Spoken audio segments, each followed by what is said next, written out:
ನಮಸ್ತೆ. 30/5/2024 ಗುರುವಾರ ದಿನ ಕೃಷ್ಣ ಪಕ್ಷ. ಈ ದಿನ ಸಪ್ತಮಿ ತಿಥಿ, ಧನಿಷ್ಠ ನಕ್ಷತ್ರ.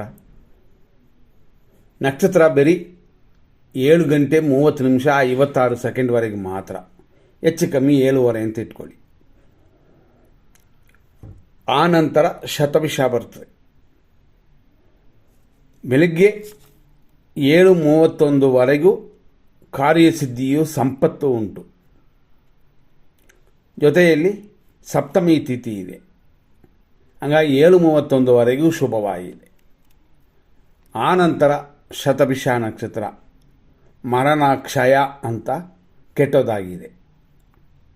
ಆದ್ದರಿಂದಾಗಿ ಯಾರೇ ಆದರೂ ಏನೇ ಮಾಡೋದಾದರೂ 7:30 ಒಳಗಡೆ ಮಾಡ್ಕೋಬೇಕು. ನಾವು ಕೊಡುವ ಒಳ್ಳೆಯ ಟೈಮ್ನ ಉಪಯೋಗಿಸ್ಕೊಳ್ಳಿ. ಇವತ್ತಿನ ಬೇರೆ ವಿಶೇಷಗಳನ್ನ ನೋಡೋಣ. ಅಂದರೆ ನಕ್ಷತ್ರ ಪಾದಗಳನ್ನು ನೋಡೋಣ. 5:52ರಿಂದ 7:31ವರೆಗೂ ಧನಿಷ್ಠ ನಕ್ಷತ್ರ 4ನೇ ಪಾದ. ಆ ನಂತರ ಮಧ್ಯಾಹ್ನ 1:13ವರೆಗೂ ಶತಭಿಷ ನಕ್ಷತ್ರ 1ನೇ ಪಾದ. ಅಂದರೆ ಇವತ್ತೆಲ್ಲ ಕುಂಭರಾಶಿನೇ. ಆನಂತರ ಸಂಜೆ 6:53ವರೆಗೂ ಶತಭಿಷ ನಕ್ಷತ್ರ 2ನೇ ಪಾದ. ಆನಂತರ ರಾತ್ರಿ 12 ಗಂಟೆ 34 ನಿಮಿಷದವರೆಗೂ ಶತಭಿಷ ನಕ್ಷತ್ರ 3ನೇ ಪಾದವಿದೆ. ಆಮೇಲೆ ಅಂದರೆ ರಾತ್ರಿ 12 ಗಂಟೆ 34 ನಿಮಿಷದ ಮೇಲೆ ದಿನ ಪೂರ್ತಿ ಶತಭಿಷ ನಕ್ಷತ್ರ 4ನೇ ಪಾದ, ಅಂದರೆ ನಾಳೆಯವರೆಗೂ ಇದೆ. ಆದ್ದರಿಂದ ಇವತ್ತಿನ ದಿನ ಪ್ರಕಾರ ಧನಿಷ್ಠ ಮತ್ತು ಶತಭಿಷ ಅಂತ ಅನ್ನುವ 2 ನಕ್ಷತ್ರವಿದೆ. 2 ಕುಂಭರಾಶಿಯಲ್ಲೇ ಬರುತ್ತದೆ. 2 ರಾಕ್ಷಸಗಣವೇ. ಈ ರೀತಿಯಾದ ಈ ದಿನದಲ್ಲಿ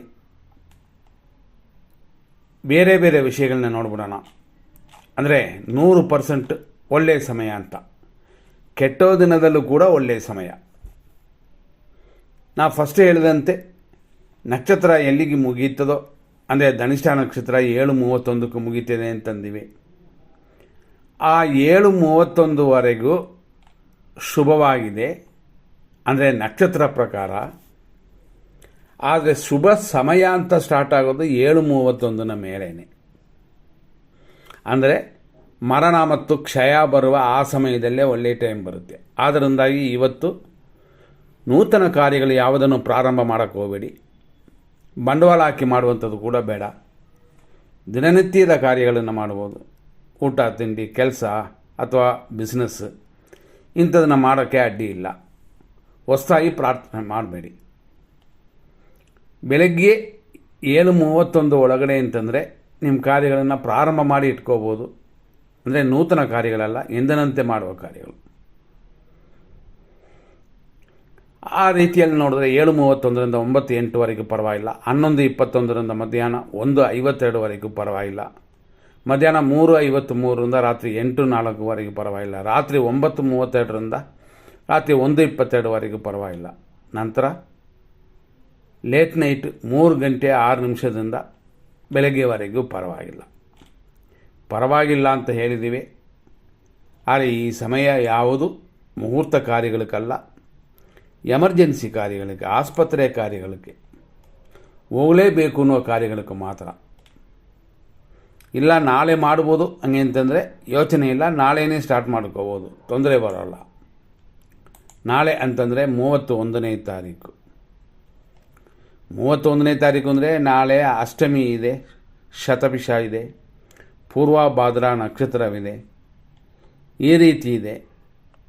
ಹಾಗಾಗಿ ಶತಭಿಷ ನಕ್ಷತ್ರ, ಪೂರ್ವಭಾದ್ರಾ ಇಷ್ಟು ಬರುವ ದಿನವಾಗಿ ಇರೋದರಿಂದ ನಾವು ಸ್ವಲ್ಪ ನೋಡ್ಕೋಬೋದು ಅದನ್ನು. ಇವತ್ತು 100% ಕೆಟ್ಟೋ ಸಮಯ ಅಂತ ನೋಡ್ಬಿಡೋಣ. ಯಾಕೆಂದರೆ ಕೆಟ್ಟೋ ದಿನದಲ್ಲಿ ಕೆಟ್ಟೋ ಸಮಯ ಅಧಿಕವಾದ ತೊಂದರೆ ಕೊಡುತ್ತದೆ. ಆ ಕೆಟ್ಟೋ ಟೈಮಲ್ಲಿ ಯಾವುದನ್ನು ಮಾಡಬಾರದು ಅನ್ನೋದು ನಾವು ಫಸ್ಟೇ ಕೊಡ್ತೀವಿ. ಆದ್ದರಿಂದಾಗಿ ನಾವು ಆ ವಿಷಯಕ್ಕೆ ಹೋಗ್ಬಿಡೋಣ. ಯಾಕೆಂತಂದರೆ ಕೆಟ್ಟೋ ದಿನದಲ್ಲಿ ಇದು ಜಾಸ್ತಿ ಕೆಟ್ಟೋದು ಮಾಡುತ್ತದೆ. ಅದರಲ್ಲೂ ಕರ್ಕಾಟಕ ರಾಶಿಯವರಿಗೆ ಇವತ್ತು ಬೆಳಗ್ಗೆ 5:52ರಿಂದ ತೊಂದರೆ ಕೊಡುವ ಟೈಮ್. ವ್ಯವಹಾರ ಬೇಡ, ಕೋಪ ಮಾಡ್ಕೊಳ್ಳೋದು ಬೇಡ, ಮನೆಯಲ್ಲೂ ಕೂಲಾಗಿದ್ದು ಬಿಡೋಣ. ಇದು ಕರ್ಕ ರಾಶಿಗೆ. ಕರ್ಕ ರಾಶಿಯಲ್ಲಿ ಬರುವ ನಕ್ಷತ್ರಗಳು ಒಟ್ಟು 3. ಪುನರ್ವಸು ನಕ್ಷತ್ರ 4ನೇ ಪಾದ, ಪುಷ್ಯ ನಕ್ಷತ್ರದ ಒಟ್ಟು 4 ಪಾದಗಳು, ಅದೇ ಥರ ಆಶ್ಲೇಷ ನಕ್ಷತ್ರದ ಒಟ್ಟು 4 ಪಾದದವರೆಗೆ ದೋಷ.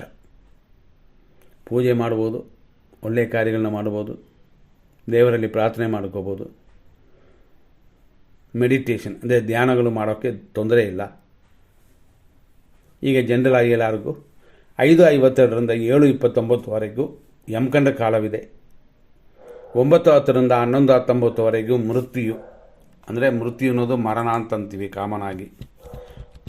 ಮರಣ ಅಂದರೆ ಮರಣ ಮಾತ್ರವಲ್ಲ, ಏಟು ಗಾಯಗಳು ಅಥವಾ ಕಳ್ಕೊಳ್ಳೋದು, ನಷ್ಟಗಳು ಬರುವ ದಿನ. 10:09ರಿಂದ 11 ಗಂಟೆವರೆಗೂ ದುರ್ಮುಹೂರ್ತ. 11:43ರಿಂದ ಅಷ್ಟಮಿ ಸ್ಟಾರ್ಟ್ ಆಗುತ್ತದೆ, ಅದು ಇನ್ನೂ ಸ್ವಲ್ಪ ದೋಷ ಕೊಡೋದು. ಮಧ್ಯಾಹ್ನ 1:54ರಿಂದ 3:30ವರೆಗೂ ರಾಹುಕಾಲ. ಮಧ್ಯಾಹ್ನ 2:20ರಿಂದ 3:51ವರೆಗೂ ನಕ್ಷತ್ರ ವಿಷಘಟಿಕಾ ಕಾಲ. ರಾತ್ರಿ 8 ಗಂಟೆ 6 ನಿಮಿಷದಿಂದ 9:30ವರೆಗೂ ವಿಷಕಾಲ. ರಾತ್ರಿ 1:24ರಿಂದ 3 ಗಂಟೆ 4 ನಿಮಿಷದವರೆಗೂ ಮೃತ್ಯು ಪಂಚಕವಿದೆ. ಆದ್ದರಿಂದಾಗಿ ಇದನ್ನೆಲ್ಲ ಗಮನಿಸ್ಕೊಳ್ಳಿ. ಇವತ್ತು ತಲೆ ಕೆಡಿಸ್ಕೊಳ್ಳದೇ ಇರೋದೇ ಉತ್ತಮ. ಇಷ್ಟೆಲ್ಲ ಇರೋದರಿಂದ ಇನ್ನೊಂದು ದಿನ ಮಾಡ್ಬೋದೇ? ಇವತ್ತು ಬಿಟ್ಟುಬಿಡೋಣ, ಅಷ್ಟೊಂದು ಅರ್ಜೆಂಟ್ ಇಲ್ಲ. ಇಷ್ಟೆಲ್ಲ ಇರೋದರಿಂದ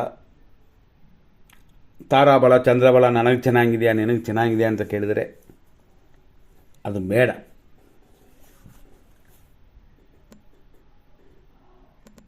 ಮುಂದಿನ ಸಂಚಿಕೆಯಲ್ಲಿ ನೋಡೋಣ. ನಮಸ್ಕಾರ.